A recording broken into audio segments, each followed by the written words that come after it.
Nuclear revenge. Don't unalive your neighbor's dogs. My crazy, antisocial, elderly aunt lives in the mountains of West Virginia. My aunt is a mean, bitter old woman, who was suspected of shooting and unaliving her ex-husband, but the cops could never pin it on her. Years ago, she bought a small home on some land that borders the land of another family in a small, narrow, isolated, forested mountain valley. The other family had been living there for a long time, and they just wanted to be left alone, like most people who chose to live in a remote mountain location in West Virginia. My aunt bought chickens and started to let them run around, unfenced on her property, and the neighbors' dogs were very interested in those chickens.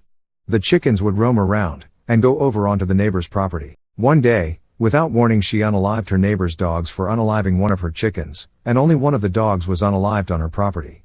The other one was shot unalived in the neighbor's front yard. The neighbors had small kids and they loved those dogs.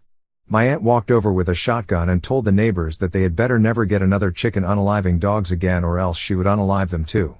The neighbors didn't take too kindly to her unaliving their dogs, and her actions with the shotgun, waving it around and threatening them, was over the top. But they didn't call the cops, knowing that my crazy aunt, who had a reputation for being violent, was unlikely to be arrested, and if she was arrested, she would just quickly be released from jail and be back. So a couple weeks later, when my aunt went into town, her home's back window was broken, and a bottle of burning oil and gas was thrown into her home. By the time the fire department finally arrived, the home was a complete loss, and every dog and possibly ex-husband unaliving shotgun and firearm my aunt owned, along with all her other worldly possessions, were incinerated. The home was a total loss, along with the chicken coop, etc. The neighbors didn't see nothing and the sheriff's department couldn't prove anything. My aunt had a long list of enemies. She didn't work and so was too poor and lazy to have homeowner insurance.